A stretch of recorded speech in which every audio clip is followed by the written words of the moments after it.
بسم اللہ الرحمن الرحیم ایاک نعبد و ایاک نستعین۔ میرے پاکستانیوں، آج میں یہ جو سینٹ کا الیکشن ابھی ہوا ہے اس کے اوپر میں آپ سب سے اپنی قوم سے بات کرنا چاہتا ہوں۔ یہ سینٹ کا الیکشن اس لیے ضروری اس کے متعلق اپنی قوم کو بات کرنا اور سمجھانا کیونکہ اس کے اندر جو ہمارے ملک کے مسئلے مسائل ہیں وہ جس طرح کا یہ الیکشن ہوا ہے وہ اگر آپ سمجھ جائیں تو وہ سارے ملک کے مسئلے مسائل ادھر سے آپ کو سمجھ آتی ہے جس طرح کا یہ الیکشن ہوا ہے۔ سب سے پہلے ہم کچھ 6 سال پہلے تحریک انصاف نے سینٹ میں حصہ لیا جب پختونخوا میں ہماری گورنمنٹ تھی، تو تب مجھے اندازہ ہوا کہ سینٹ کے الیکشن میں تو پیسہ چلتا ہے، اور ابھی سے نہیں، یہ 30-40 سال سے سینٹ کے الیکشن میں پیسہ چلتا ہے۔ جو سینیٹر بنتا ہے، جو بننا چاہتا ہے، وہ پیسہ استعمال کرتا ہے، اور وہ خریدتا کس کو ہے؟ ممبرز آف پارلیمنٹ کو۔ تو مجھے بڑی حیرت ہوئی جب مجھے پتا چلا، اور تب سے میں نے کیمپین شروع کی کہ یہ کیا مذاق ہو رہا ہے ہماری جمہوریت کے ساتھ، کہ کیسی جمہوریت ہے جس کے اندر ملک کی لیڈرشپ، یہ یاد رکھیں سینٹ کے اندر ملک کی لیڈرشپ آتی ہے، اور جو ممبرز آف پارلیمنٹ ہیں ان میں سے ملک کی لیڈرشپ آتی ہے، ان میں سے وزیر بنتے ہیں، ان میں سے وزیر اعظم بنتے ہیں، ان میں سے وزیر اعلیٰ بنتے ہیں۔ تو مجھے تب سے حیرت ہوئی کہ جب آپ پیسہ خرچ کر رہے ہیں، ایک سینیٹر رشوت دے کے سینیٹر بن رہا ہے، اور دوسری طرف وہ ممبرز آف پارلیمنٹ جو اپنا ضمیر بیچ رہے ہیں، پیسے لے کے ووٹ کر رہے ہیں، یہ کون سی جمہوریت ہے؟ تو تب سے میں نے کیمپین شروع کی، اور میں نے تب سے کہا کہ اس کی اوپن بیلٹ ہونی چاہیے۔ ہمارا جب دوسرا سینٹ کا الیکشن ہوا 2018 میں، ہمیں پتہ چلا ہمارے تقریباً 20 ممبر آف پارلیمنٹ بک گئے تھے، انہوں نے پیسے لے کے اپنی ووٹ بیچی، ہم نے 20 ممبرز کو نکالا۔ لیکن پھر میں نے دیکھا کہ یہ صرف میں نہیں کہہ رہا، یہ دونوں مین پارٹیز، انہوں نے چارٹر آف ڈیموکریسی میں، پیپلز پارٹی اور نون لیگ نے چارٹر آف ڈیموکریسی میں سائن کیا کہ اوپن بیلٹ ہونا چاہیے، کیونکہ سینٹ کے الیکشن میں پیسہ چلتا ہے۔ اور پھر بعد میں ان کی سٹیٹمنٹس آئیں، ان کے پی ایم ایل این کے پارٹی لیڈر نے بھی سٹیٹمنٹ دی، اس کی بھی آئی، ان کے سینئر، ان کے جو آفس بیئرز ہیں ان کی سٹیٹمنٹس آئیں۔ تو جب یہ سینٹ الیکشن کے اوپر یہ آ رہا تھا، ہم نے پارلیمنٹ میں اپنا بل بھی پیش کیا کہ اوپن بیلٹ ہونا چاہیے۔ ہم نے پھر جب دیکھا کہ نہیں ہو رہا تو باقی پارٹیز جو کہ کہہ بیٹھی تھی کہ اوپن بیلٹ ہونا چاہیے، جب انہوں نے ہماری حمایت نہیں کی تو ہم سپریم کورٹ میں گئے۔ سپریم کورٹ میں پورا کیس ہوا، اس کیس کے اندر ججز صاحبان نے بار بار پوچھا کہ پیسہ چلتا ہے، اور اس کے دوران ایک ویڈیو نکلائی جو 2018 میں سینٹ الیکشن میں ایم پیز پیسے لے رہے تھے، وہ ویڈیو بھی نکلائی، یعنی کسی کو کوئی شک نہیں تھا۔ پھر جب یہ عدالت کے اندر، سپریم کورٹ کے اندر جب اس کی بات چیت چل رہی تھی، تو الیکشن کمیشن نے اوپن بیلٹ کے خلاف کہی، اور سپریم کورٹ بار بار کہتا رہا کہ آپ کی ذمہ داری ہے صاف اور شفاف الیکشن کروانے کی۔ اور وہ ساری پارٹیز، پی ٹی ایم کی پارٹی سب اکٹھی ہو گئی، سب نے اکٹھے ہو کے کہا کہ نہیں جی سیکرٹ بیلٹ ہونی چاہیے، جبکہ ماضی میں یہ خود کہتے رہے کہ اوپن بیلٹ ہونی چاہیے۔ اب میں آپ سب سے یہ سوال پوچھتا ہوں کہ آپ کا کیا خیال ہے کہ کیا وجہ تھی کہ یہی پارٹیز پہلے چاہتی تھیں کہ سیکرٹ اوپن بیلٹ ہونی چاہیے، اب کیوں یہ ساروں نے زور لگایا کہ سیکرٹ بیلٹ ہونی چاہیے؟ یہ جمہوریت کے خلاف ہے، یہ آئین کے خلاف ہے۔ تو پہلے یہ آئین کے خلاف نہیں تھی جب انہوں نے چارٹر آف ڈیموکریسی میں سائن کیا تھا، انہوں نے سینٹ کے اندر یہ بل ایک نکالا ہوا تھا، یہ ایک فورم کے اندر انہوں نے تب بھی کہا ہوا تھا کہ اوپن بیلٹ ہونی چاہیے۔ تو میں آج اپنی قوم کے سامنے یہ رکھتا ہوں کہ یہ کیا ہوا، یہ آپ نے سمجھنا ہے۔ ہوا یہ کہ یہ جب سے ہماری حکومت آئی ہے، سب سے ان کو جتنے بھی یہ پرانی پولیٹیکل پارٹیز کے اندر کرپٹ لوگ تھے اور ان کے لیڈرز، ان سب کو خوف ہو گیا کہ کیونکہ یہ عمران خان نے اپنی پوری کرپشن کے اوپر کیمپین کی ہوئی ہے، اب یہ کہیں ہمارے کرپشن کے کیسز کے اوپر آگے نہ بڑھے۔ اور یہ میں آپ کو یاد کرا دوں کہ کرپشن کے کیسز ان کے پرانے ہیں، یہ کرپشن ہم نے نہیں کیسز بنائے، یہ ان کے دور کے کیسز بنے ہوئے ہیں۔ ہمارے دور میں تو صرف کوئی 5% بھی کیسز نہیں ہوں گے، سارے پرانے تھے۔ تو یہ تب سے سب اکٹھے ہو گئے، اور میں نے پہلے دن بھی جب میں گورنمنٹ میں آیا، میں نے پہلے دن کہا اپنے پہلے خطاب میں کہ یہ سب اکٹھے ہو جائیں گے، سب جمہوریت کے نام پہ شور مچائیں گے، A P D M, democratic movement, یہ جمہوریت کے نام پہ سارے ایک ہی ان کا انٹرسٹ ہوگا کہ میرے اوپر اتنا پریشر ڈالو کہ میں ہاتھ کھڑے کر کے کہوں، جس طرح جنرل مشرف نے کیا تھا، ان کو NRO دے دوں، ان کے کرپشن کے کیسز ختم کر دوں۔ تو اب انہوں نے کیا کیا؟ انہوں نے پہلے کوشش کی بلیک میل کرنے سے پہلے دن سے کہ جی الیکشن خراب ہے، پھر انہوں نے اس کے اوپر کرونا کے اوپر پوری کوشش کی۔ پھر جب فیٹف کا بل آئی، ذرا آپ نے سمجھنا ہے فیٹف کا بل کیا تھا۔ فیٹف کا بل یہ تھا کہ ان کے دور میں ہمیں ایک انٹرنیشنل جو ایک ادارہ ہے فیٹف، اس کے اندر ہمیں گرے لسٹ میں ڈال دیا گیا۔ گرے لسٹ کا مطلب یہ ہے کہ اگر آپ جو وہ فیٹف کہتی ہے اگر وہ آپ نہیں کرتے تو وہ آپ کو بلیک لسٹ میں ڈال دیں گے۔ بلیک لسٹ کا کیا مطلب ہے؟ ملک کے اوپر سینکشنز لگ جائیں گے۔ سینکشنز کا کیا مطلب ہے؟ آپ کو صرف میں آسان زبان میں سمجھا دوں، اس کا مطلب یہ ہے کہ جو وہ سینکشنز لگے گی، ہمارا روپیہ گرنا شروع ہوگا، اور ہمارا روپیہ کتنا گرتا ہے یہ کوئی کہہ نہیں سکتا، لیکن جب روپیہ گرتا ہے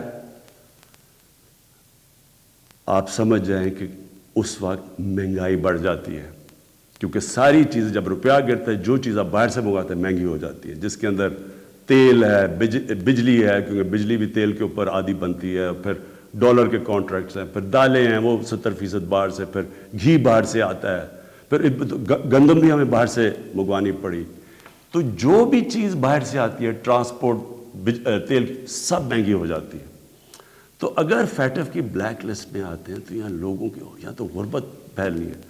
تو ہم فیٹف کے لیے جو قانون نکالنا چاہتے تھے، جو فیٹف نے ہمیں کہا قانون نکالنا تھا فیٹف کا، ان سب نے مل کے ایک ہمارے پاس ایک NRO کا ایک دے دیا جی کہ جی یہ نیب کے یہ چینجز کریں، مطلب کہ نیب کو ختم کر دیں، تب ہم فیٹف کا بل سائن کریں گے۔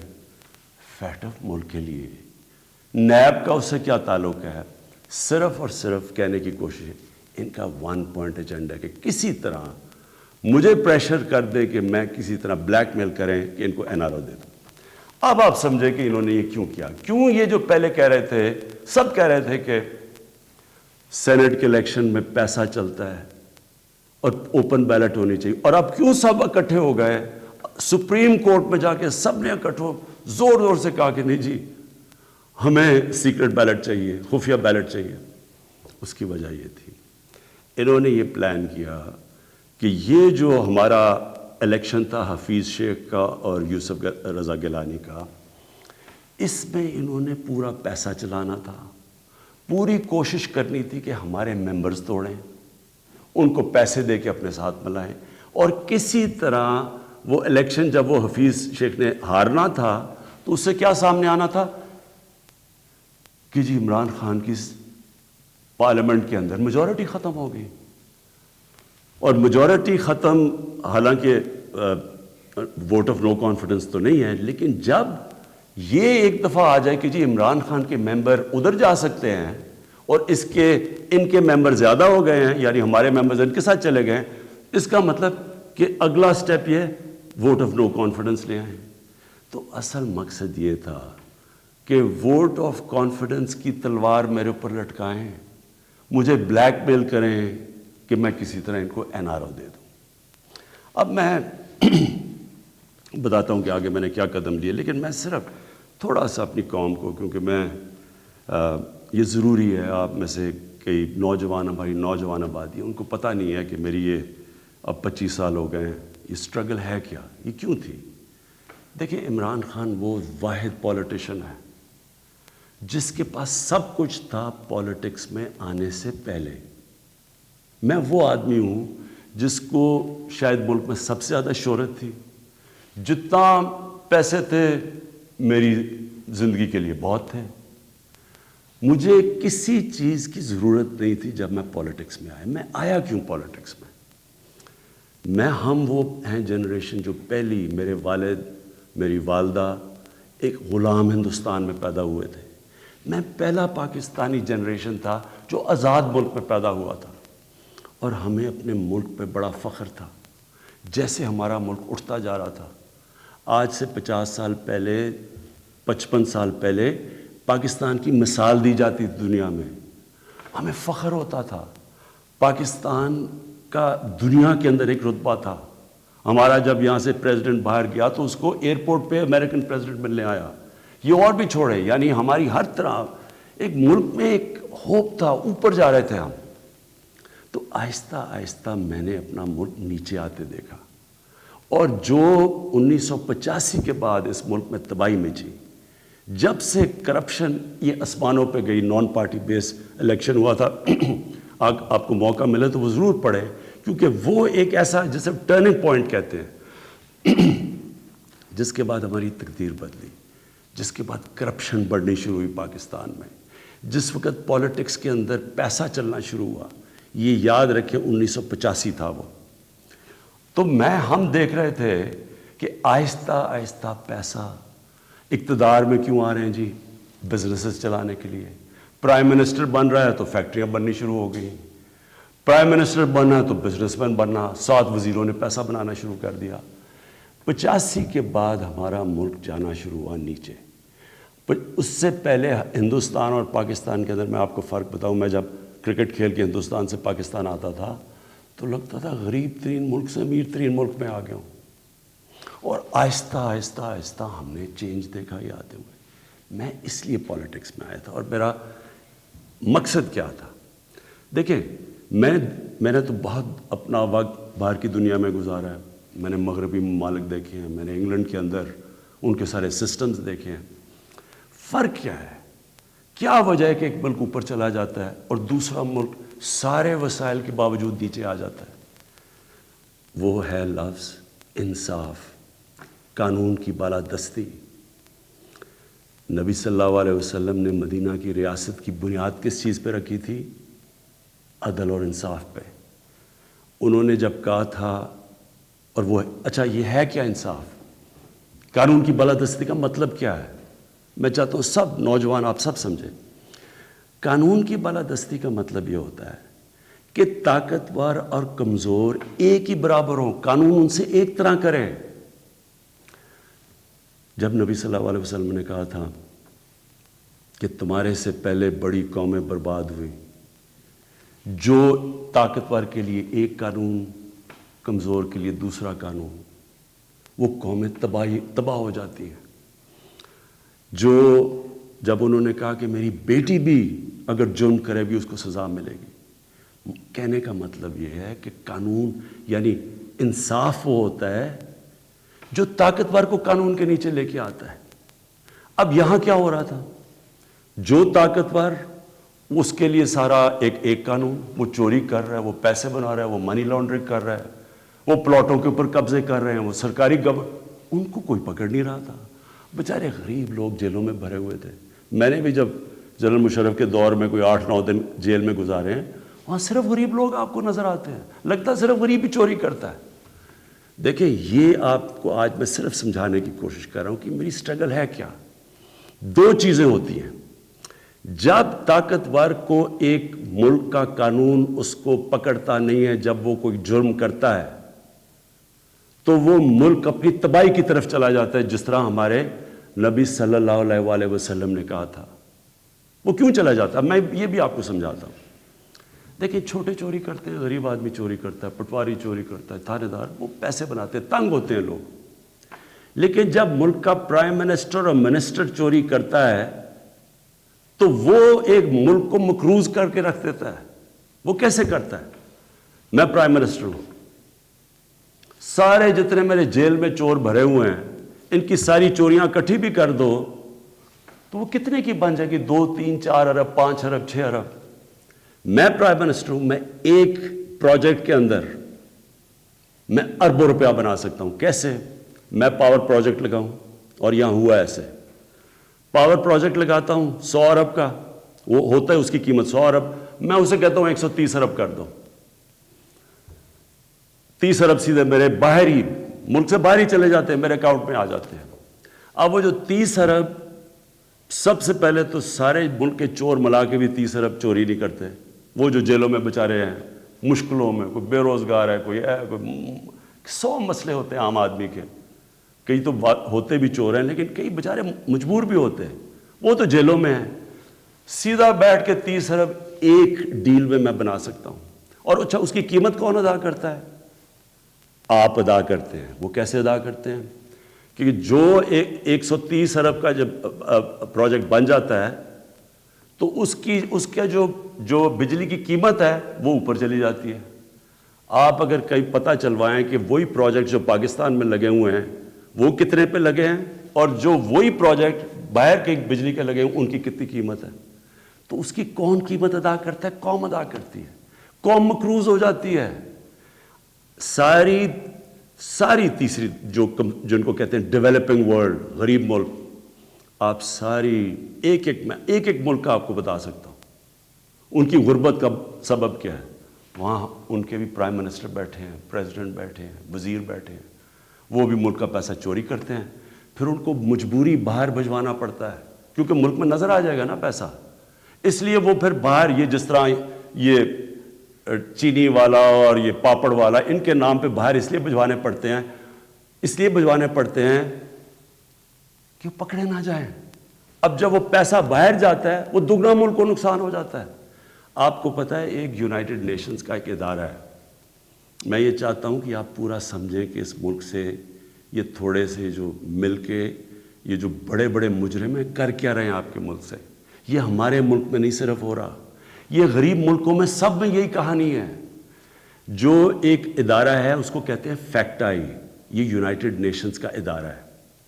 یہ کیا کرتا ہے؟ یہ پوری طرح ریسرچ کرتا ہے کہ غریب ملکوں سے پیسہ امیر ملکوں میں کتنا پیسہ جاتا ہے, یا آف شور اکاؤنٹس میں کتنا جاتا ہے, یا بڑے بڑے لنڈن اور نیو یارک میں بڑے بڑے غریب ملکوں سے لوگ جو گھر خریدتے ہیں وہ اس کی سروے کرتا ہے.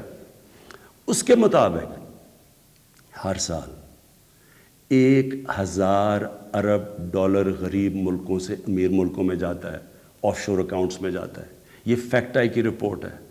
آپ کو پتہ ہے ہمارا سارا 22 کروڑ لوگوں کا بجٹ کتنا ہے؟ مشکل سے 60 ارب ہے. ہم 22 کروڑ لوگ جو ہیں, ہمارا سارا بجٹ 60 ارب ہے. تو 1000 ارب غریب ملکوں سے جاتا ہے. ایک 10 سال پہلے رپورٹ آئی تھی, پاکستان سے 10 ارب ڈالر منی لانڈرنگ ہو کے ملک سے باہر جاتا ہے. تو یہ ہو کیا رہا ہے؟ غریب ملکوں سے پیسہ جا رہا ہے امیر ملکوں میں, غریب ملک غریب ہوتے جا رہے ہیں, غریب ملکوں اور امیر ملکوں میں فاصلے بڑھتے جا رہے ہیں. غریب ملک جو پیسہ ان کا ادھر خرچ ہو تاکہ روزگار ملے تو اسکولوں پہ چلے, یا وہاں وہ اس ملک کے اندر اکنامک گروتھ ہو, وہ پیسہ ملک سے باہر چلا جاتا ہے. تو جو پرائم منسٹر اور وزیر جب کرپشن کرتے ہیں وہ ملک کو مقروض کر دیتے ہیں, قرضے چڑھ جاتے ہیں. وہ قرضے اتارنے کے لیے ٹیکس لگانے پڑتے ہیں. ٹیکس سے مہنگائی ہوتی ہے, مہنگائی سے غربت ہوتی ہے. دوسرا, جب وہ ڈالر باہر بھیجتے ہیں روپے پہ پریشر پڑتا ہے, جب روپیہ گرتا ہے باہر سے ساری چیزیں پھر مہنگی ہو جاتی ہیں. تو یہ جو میری سٹرگل ہے اس کا مقصد کیا تھا؟ کیونکہ میں نے تو دنیا میں دیکھا ہوا تھا, جو امیر ملک سوئٹزرلینڈ جو میں نے دیکھے ہیں ان ساروں کے اندر قانون کی بالادستی کا مطلب طاقتور قانون کے نیچے ہے. ہمارے ملک میں آپ نے تماشا دیکھا, جنرل مشرف اتنی طاقت اس کے پاس, فوج اس کے نیچے, عدلیہ اس کے نیچے, اپوزیشن وہ نہیں. اس نے پریشر میں آ کے ان دونوں پارٹیز کو NRO دے دیا. وہ NRO کی وجہ سے آج جب ہماری حکومت آئی ہے جتنا ہم ٹیکس کا پیسہ اکٹھا کرتے ہیں آدھا چلا جاتا ہے ان کے لیے ہوئے قرضوں کی قسطوں پہ. ہم نے تو اپنا بجٹ بیلنس کر دیا, ہم نے تو خرچے اور آمدنی کو بیلنس کر دیا, لیکن جو قرضوں کی قسطیں دینی پڑتی ہے وہ ہمارے اوپر بوجھ بڑھا ہوا ہے. یہ ساری غریب ملکوں کی یہی سٹوری ہے. میں یہ آپ کو اس لیے بتا رہا ہوں آپ کو پتہ چلے کہ اس ملک, ہم ایک غریب ملک نہیں ہیں, اللہ نے اس کو سب کچھ دیا ہوا ہے, لیکن کوئی دنیا کا ملک آگے نہیں بڑھ سکتا جس کے اوپر بیٹھے ہوئے طاقتور اس ملک کا پیسہ نکال رہے ہوں باہر. کوئی ملک نہیں چل سکتا. اب واپس آ جائیں سینٹ پہ. یہ کیوں سینٹ کا الیکشن امپورٹنٹ تھا, انہوں نے کیوں اتنا زیادہ زور لگایا پتہ ہوتے ہوئے کہ پیسہ چلنا ہے سیکرٹ بیلٹ میں, یہ کیوں سب اکٹھے ہو کے انہوں نے کوشش, یہ پورا یہ جو ڈرامہ کیا ہے. اگر اوپن بیلٹ ہو جاتی تحریک انصاف کو تو ہمیں اتنی سیٹیں ملنی تھی جتنی ملی ہیں سینٹ میں. ہمیں, ہمارا تو یہ جو کہہ رہے ہیں نا کہ بہت بڑا کوئی مارکا مار لیا, ہمیں تو اتنی سیٹیں مل گئی ہیں, ہم تو سب سے بڑی پارٹی بن گئے سینٹ میں.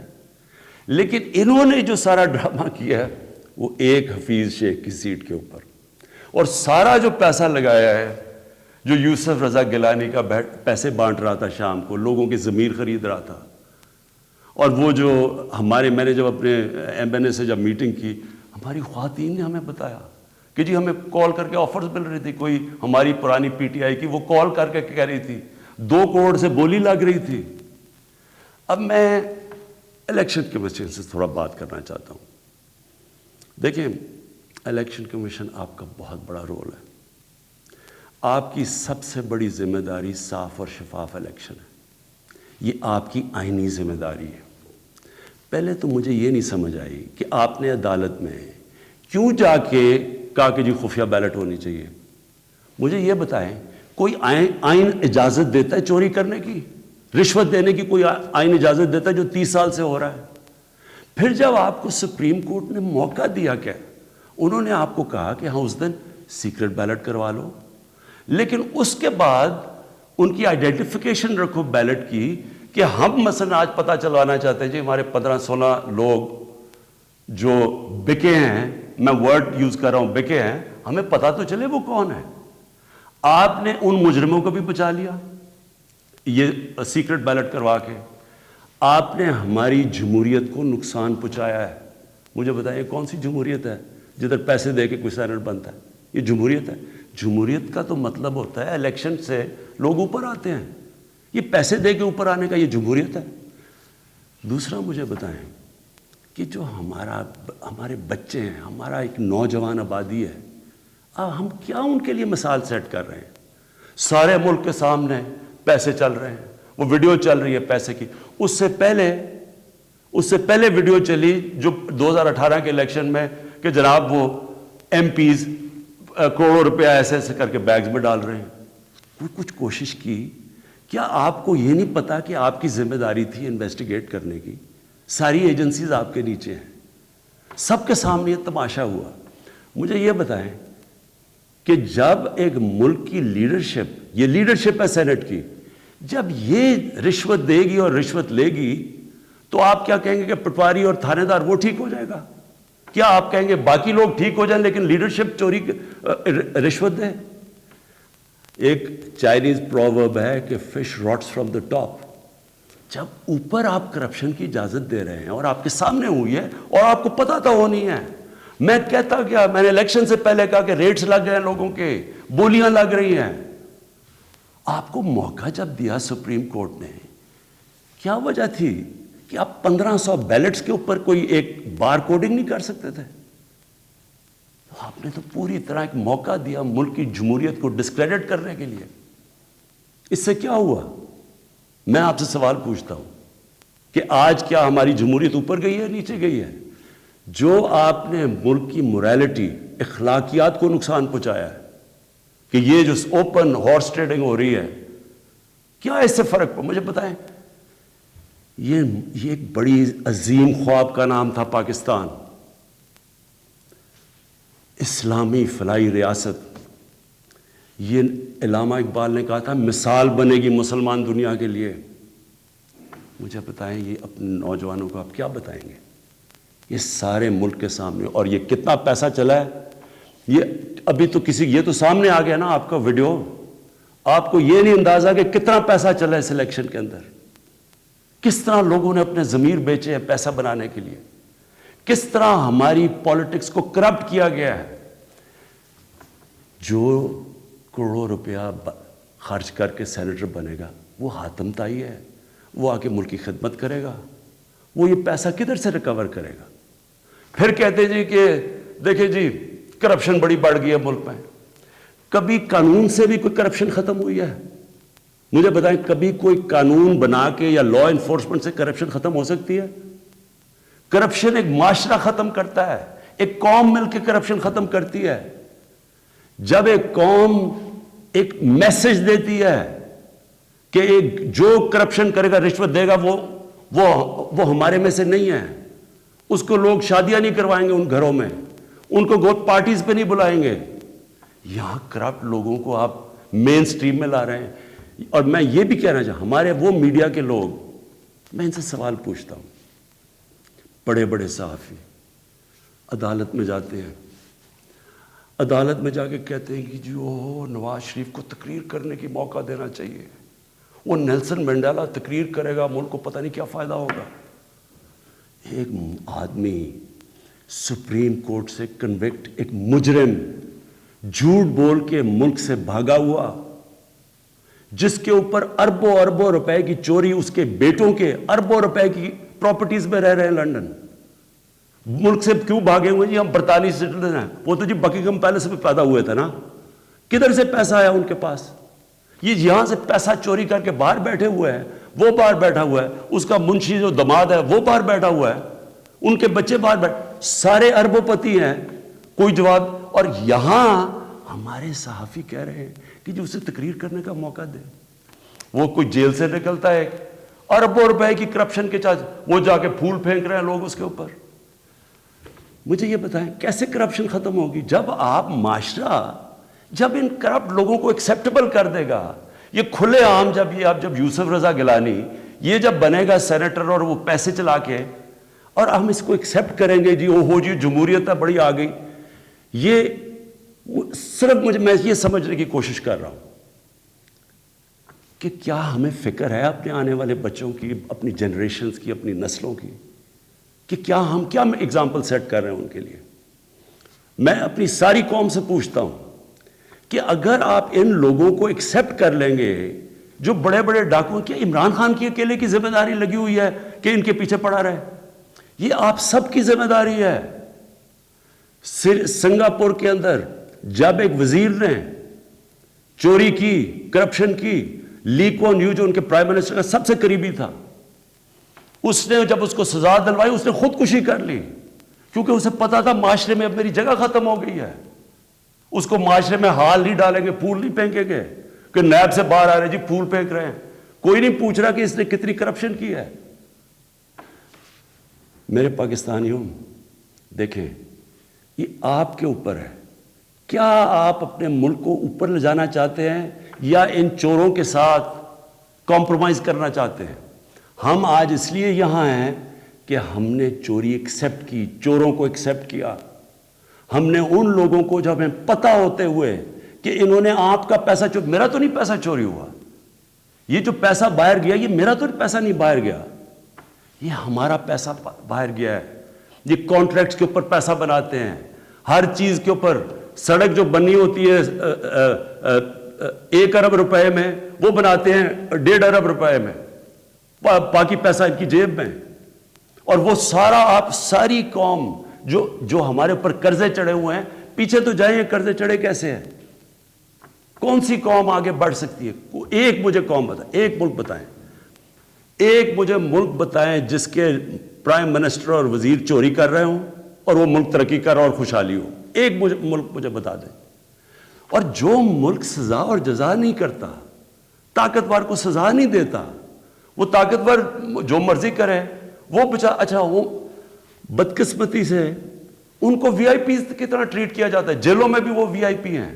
انہوں نے اربوں کی چوری کیا, وہ بیچارہ غریب آدمی نے کوئی کسی کی بھینس اٹھا لی کچھ, وہ اس کا حال دیکھے اور ان وی آئی پیز کا حال دیکھے.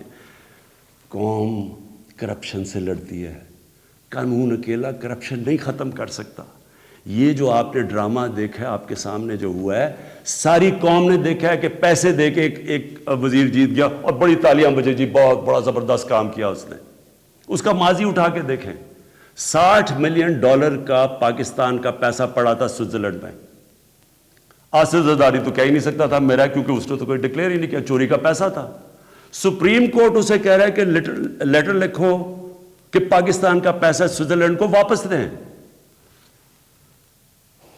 لیٹر نہیں لکھا. وفاداری جی, میں جی بڑا وفادار ہوں. کس سے؟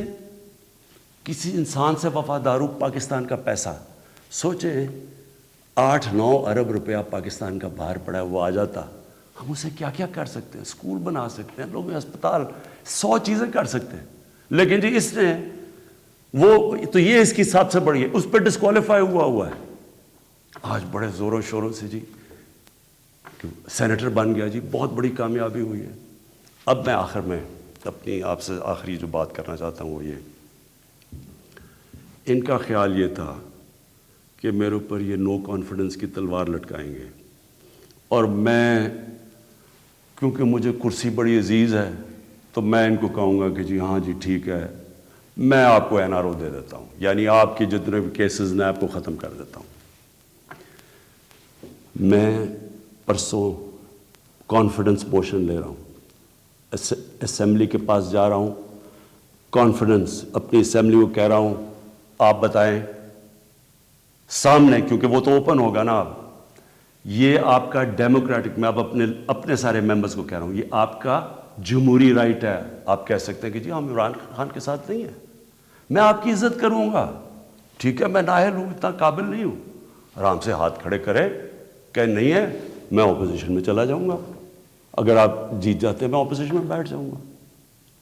لیکن خفیہ طور پہ ہاں جی ہم آپ کے لیے ووٹ کریں گے, پیسے لے کے کسی اور کو ووٹ کریں. آپ اپنی آخرت تباہ کرتے ہیں. خوف خدا ہونا چاہیے آپ کو. اوپر والا تو سب کچھ دیکھ رہا ہے, ہمیشہ فکر کیا کریں اپنی آخرت کی.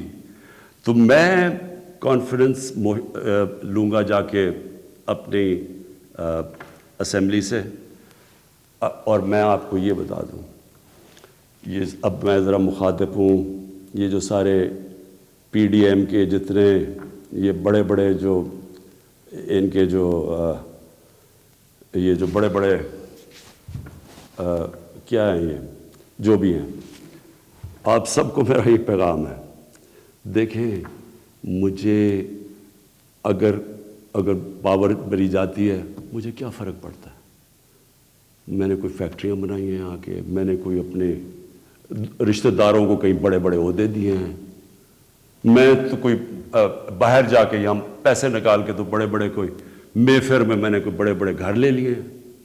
میں تو اپنے گھر میں رہتا ہوں, سوائے حکومت کا میرے اوپر پیسہ ایک ٹریول پہ اور ایک سیکیورٹی پہ, اس کے علاوہ سارے خرچے میں اپنے برداشت کرتا ہوں.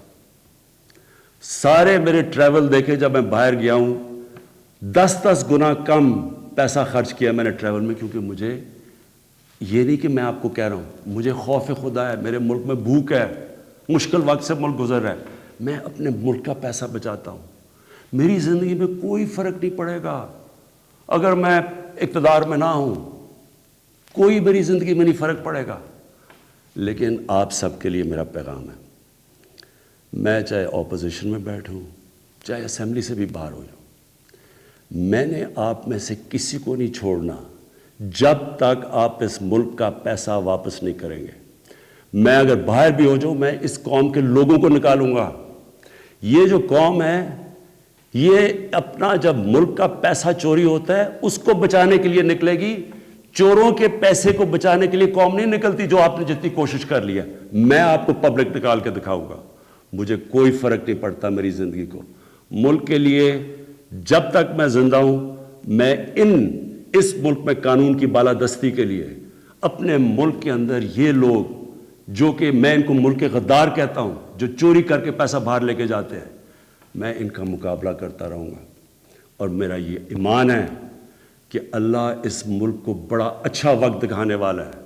مجھے یہ میرا ایمان ہے کہ یہ ملک ایک عظیم ملک بنے گا, اور یہ بنے گا ہی تب جب یہ سارے بڑے بڑے ڈاکو جیلوں میں ہو گئے، پاکستان پائندہ باد،